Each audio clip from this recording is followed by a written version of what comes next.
Você já assistiu aqui na nossa programação uma cobertura ampla do 13º Congresso Brasileiro de Ecotoxicologia. Agora você confere alguns dos principais temas apresentados no evento com entrevistas de Almir Bressan. Estamos aqui no Congresso com o pesquisador da Universidade Federal de Santa Catarina, Carlos Soares, que acabou de apresentar o seu painel sobre possibilidade de contaminação do aquífero de Guarani. Nós temos trabalhado intensamente com o aquífero Guarani, tentando caracterizar as águas do aquífero Guarani em Santa Catarina, particularmente no estado de Santa Catarina, verificando aonde é uma área de ocorrência. Ele tem áreas em que o aquífero é na superfície e tem áreas que são mais profundas. Essas áreas da superfície basicamente são áreas de recarga. Então, se o entorno dessas áreas de afloramento não são preservadas, o que pode ocorrer é que todo esse material poluidor que estaria na área de afloramento seja arrastada pela água superficial para o aquífero Guarani, portanto, contaminando o aquífero Guarani. Estamos falando do maior aquífero do sul do país, né? Maior aquífero segundo do mundo, né? Da América é o maior aquífero das Américas. O aquífero Guarani, na verdade, é a rocha e a água. Ele é formado pelo arenito botucatu, que é uma rocha sedimentar porosa, mais a água. Então, na verdade, é o sistema Guarani que envolve rocha e água. E a rocha aflora em algumas regiões. Na verdade, é o aquífero Guarani aflorando. Quando o arenito botucatu aflora, na verdade, é o aquífero Guarani aflorando.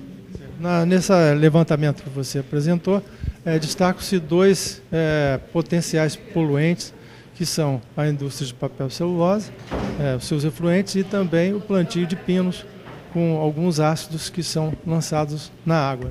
Ok, então, em Santa Catarina nós temos o maior rio, que é o Rio Canoas. E ele banha uma extensa região do estado de Santa Catarina, e o que a gente verificou é que boa parte das áreas de afloramento do aquífero Guarani, do arenito botucatu, estão diretamente relacionadas com o Rio Canoas. O Rio Canoas passa por uma extensa área, sobre uma extensa área de arenito botucatu.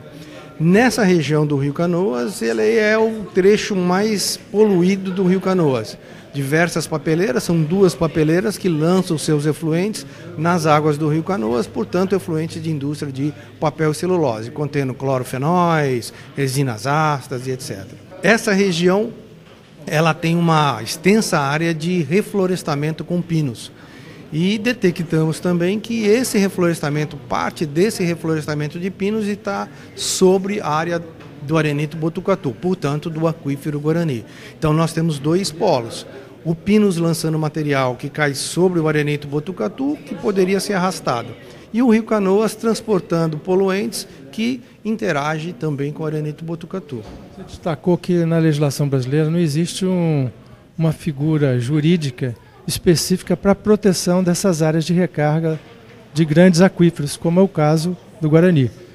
Essa é uma outra importância do projeto. Existe dentro do projeto um grupo da área jurídica que está trabalhando em cima dessa questão. Primeiro, nós temos que detectar quais são as possibilidades, qual é a possibilidade nessas áreas de recarga de ter contaminação, e a partir daí tentar estabelecer uma legislação. Por isso que esses dados são extremamente importantes, porque se mostrarem que existe efetividade nesse tipo de situação, nós temos que fazer uma legislação pertinente para que proteja a área de afloramento.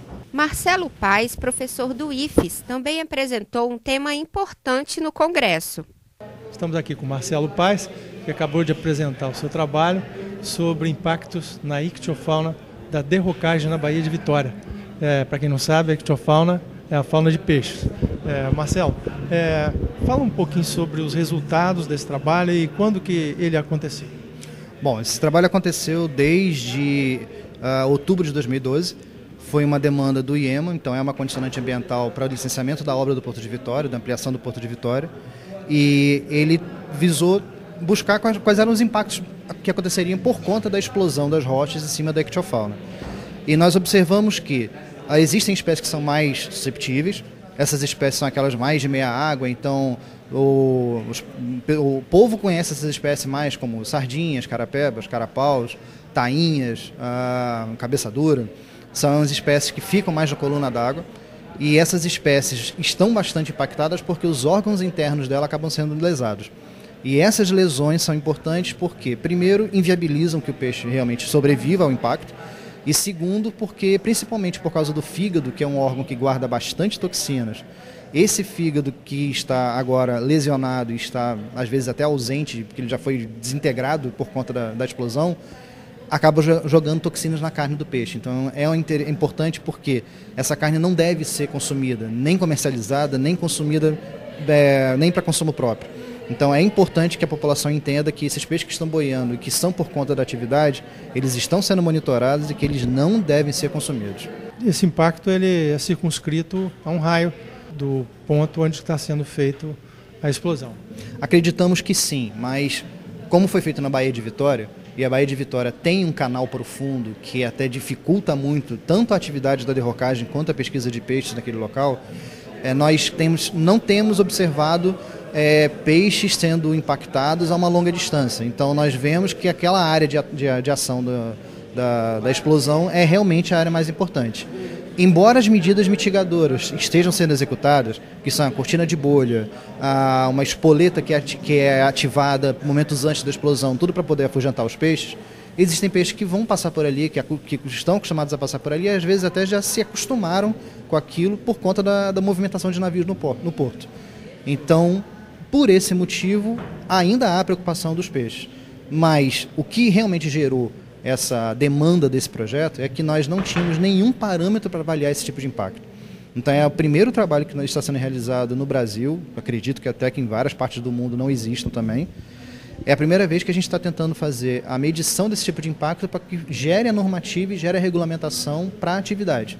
Lília Santos, professora da Universidade Federal de Pernambuco, contou a Almir Bressan sobre o trabalho que desenvolveu.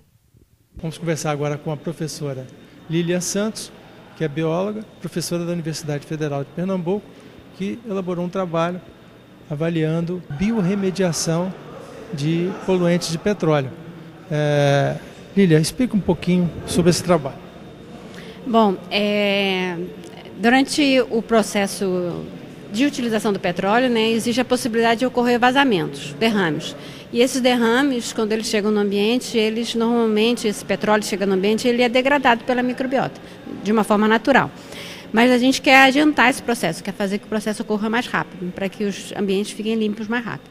Então os engenheiros, químicos, os sanitários, os pesquisadores têm tentado avaliar estratégias para melhorar essa remediação, essa limpeza do ambiente. E eu faço acompanhamento toxicológico dos processos.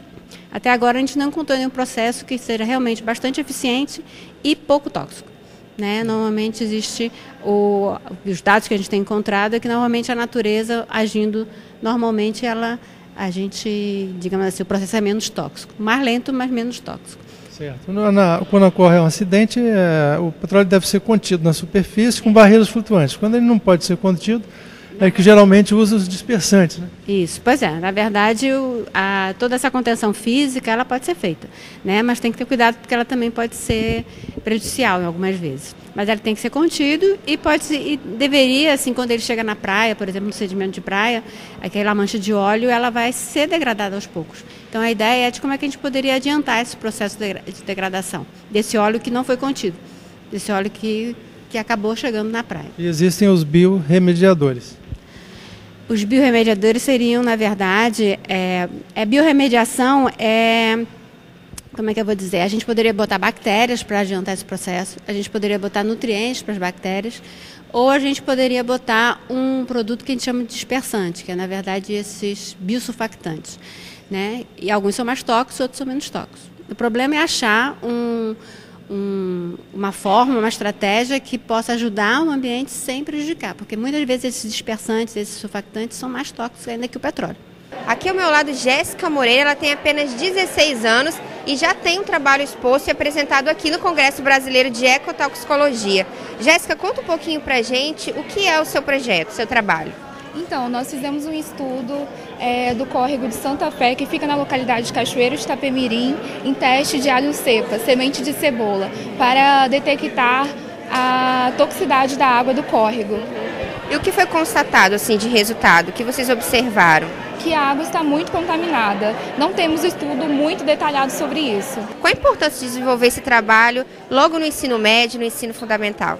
A gente tentar buscar, né, ter novos pesquisadores, né?